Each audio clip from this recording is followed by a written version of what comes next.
When I look back at the Temple of Artemis, it's hard to believe there were once 127 massive columns surrounding it. Today, only a single column is still standing, pieced together from broken fragments and reaching only about 3/4 of the height it originally had. Everywhere else, the site is nothing but a field of ruins where scattered pieces of marble still stick out from the ground. Other than those remains, there's almost nothing left to suggest that one of the greatest wonders of the ancient world ever stood in this very place. As I learned more about the Greek gods, I realized that Artemis wasn't worshipped in just one way. Most people knew her as a young huntress and the protector of the wilderness, but she was also connected with Selene, the moon goddess who wore the crescent moon as her crown, and with Hecate, the mysterious queen of ghosts. Because she appeared in so many different forms, people honored her at countless temples and shrines across the ancient world. Out of all of them, though, none was as famous or as breathtaking as the incredible Temple of Artemis at Ephesus. The sacred image of the Ephesian Artemis was unlike any other version of the goddess I'd ever seen. It was apparently inspired by an ancient wooden statue or perhaps by the weathered stone sculptures of Egypt. Instead of showing movement, the figure stood perfectly upright like a column, with a calm, peaceful face surrounded by long rows of earrings and topped with a towering crown. Across the front of the torso were dozens of rounded shapes. Some people believe they were meant to represent breasts, while others think they symbolized bull testicles or small bags filled with offerings. This was the Eastern vision of Artemis, portrayed not simply as a huntress, but as a powerful Anatolian mother goddess. As I dug into the history of Ephesus, I found out that the very first Temple of Artemis was built during the 8th century BC on land that had already been considered sacred for generations. After that original temple was destroyed by a devastating flood, an even grander one took its place. The project was paid for by Croesus, the famously wealthy king of Lydia, whose name became a symbol of incredible riches.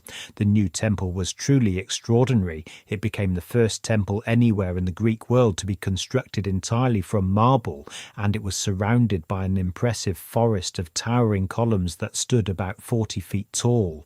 At the base of several of those columns were beautifully carved reliefs covered in bright paint. I can only imagine how stunning they must have looked as clouds of smoke and sweet incense drifted through the air from the massive altar nearby. For nearly 200 years, the magnificent temple built by Croesus attracted endless streams of pilgrims, travelers, and curious visitors from across the ancient world. Then in 356 BC, on the very same day that people later claimed Alexander the Great was born in Macedon, the entire temple was destroyed by fire. According to the traditional story, a man named Herostratus deliberately set it ablaze because he wanted his name to live on forever. At least that's what the people of Ephesus insisted had happened, but not everyone is convinced by that explanation. Since marble buildings are extremely difficult to burn, some historians believe the temple's own priests may have started the fire themselves after realizing the foundations had become so unstable that the structure could no longer be saved. After the ruins were cleared away, work began on another Temple of Artemis, one that was planned to be even more impressive than the one that came before it. By the time Alexander the Great brought Ephesus into his growing empire, construction was already well underway. Alexander even offered to cover the cost of finishing the temple if the people of Ephesus would place his name on the pediment. They turned him down as politely as they could.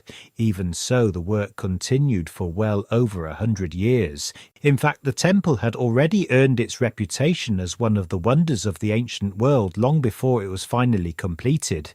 As I looked into its design, I realized just how enormous this new Temple of Artemis really was. To protect it from the area's frequent flooding, the entire structure stood on a massive platform surrounded by 13 broad steps. The temple itself was nearly 4 times larger than the Parthenon and rose to more than twice its height. Pliny the Elder wrote that it was supported by no fewer than 127 towering columns, each reaching about 60 feet into the air.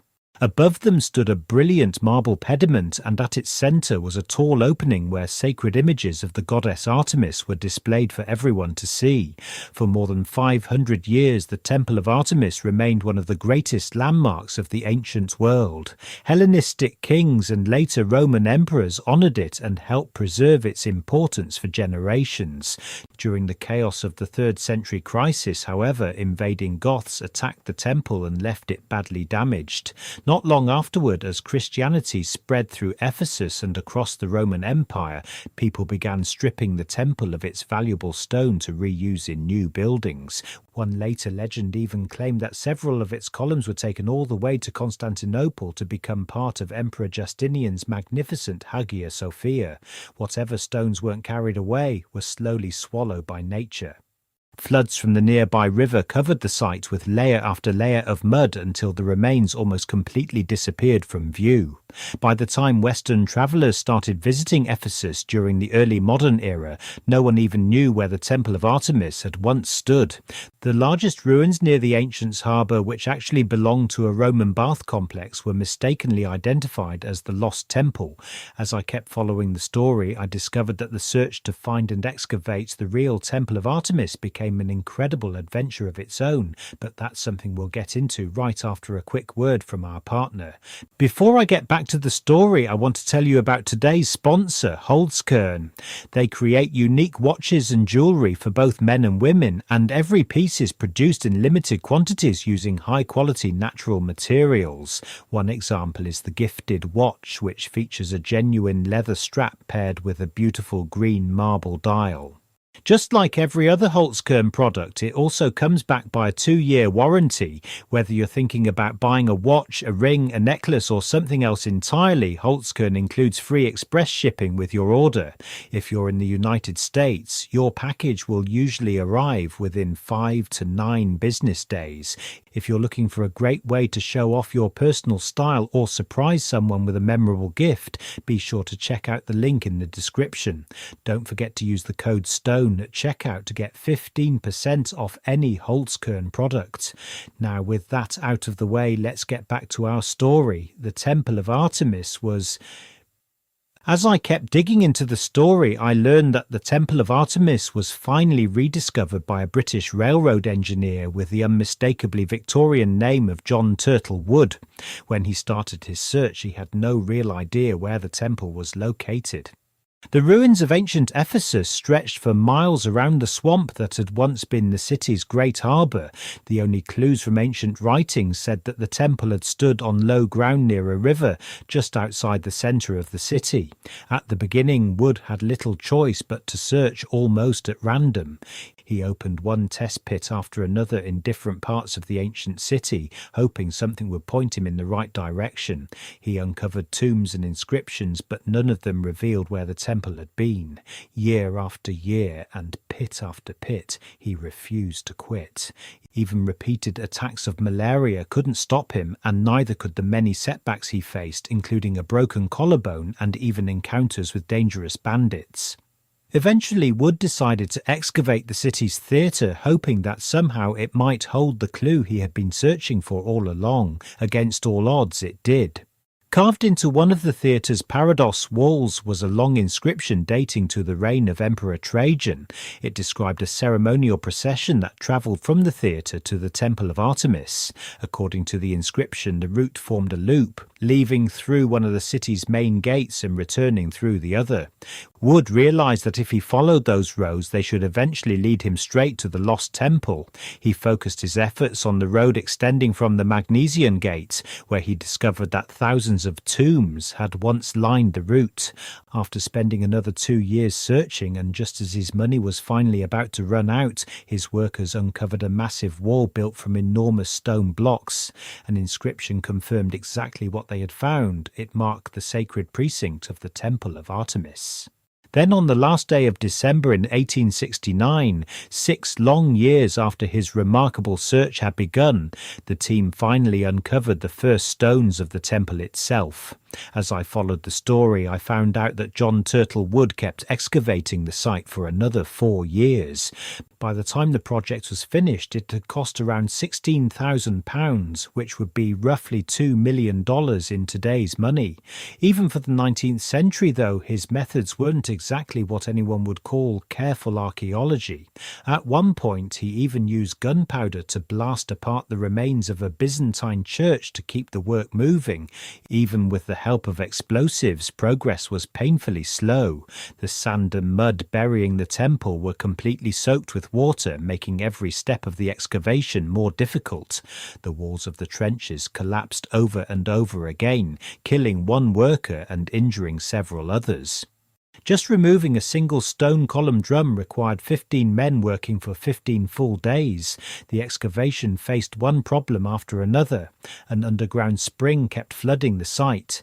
Mice destroyed the paper squeezes that had been made to copy important inscriptions. To make matters worse, a ship carrying many of the discoveries sank before reaching its destination. Despite all those setbacks, Wood eventually succeeded in uncovering the entire temple site, an area measuring about 500 by 300 feet that had been buried beneath roughly 25 feet of sediment and debris. By his own estimate, his team removed an astonishing 132,221 cubic yards of earth. Although very little of the temple itself was still standing, Wood managed to recover important fragments from both the classical Temple of Artemis and the even older archaic temple that had occupied the site before it. Among the most famous discoveries was a beautifully carved column base from the classical temple, decorated with reliefs showing Hermes, Thanatos and other figures from Greek mythology. Today, that remarkable artifact is displayed in the British Museum.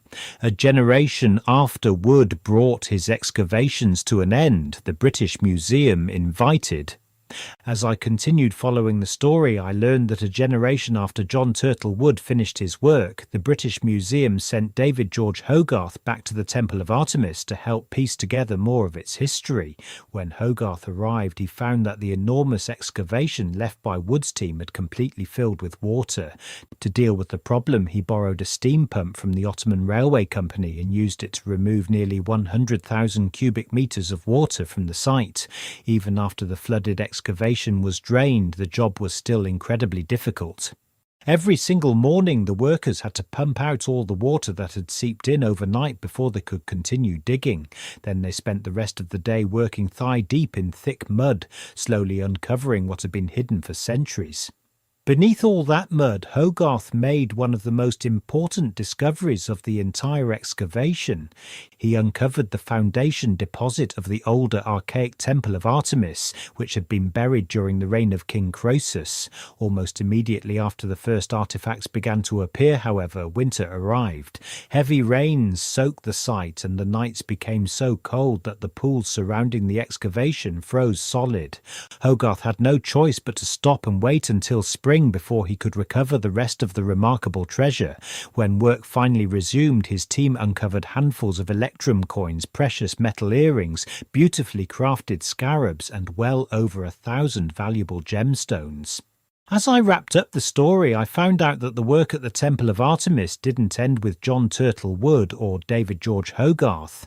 Since 1965, the Austrian Archaeological Institute has continued excavating the Artemision, uncovering many new discoveries, including the remains of the original temple that dated all the way back to the 8th century BC. In 1973, the team carefully rebuilt a single incomplete column using fragments scattered across the site. Today, that lone column rises above the puddles and broken stones, standing as a quiet reminder of the place where the magnificent Temple of Artemis once dominated the landscape. If you'd like to take a closer look at the remains of the temple, be sure to follow the link that's on your screen and also in the video description. You can also learn Coptic, the final stage of the ancient Egyptian language once spoken by the pharaohs, with Dr. Lydia Bremer McCollum through the Religion Department, an online learning platform connected with the Religion for Breakfast channel. You'll find a link in the description if you'd like to learn more. While you're there, don't forget to check out the links for the Spring 2026 group tours, including the Roman ruins of Spain and In the Footsteps of Alexander. And before you go, I'd really appreciate it if you took a look at the Told in Stone Patreon. Be sure to check out the other channels as well, Told in Stone Footnotes and Scenic Routes to the Past. Thanks so much for watching, and I'll see you in the next video.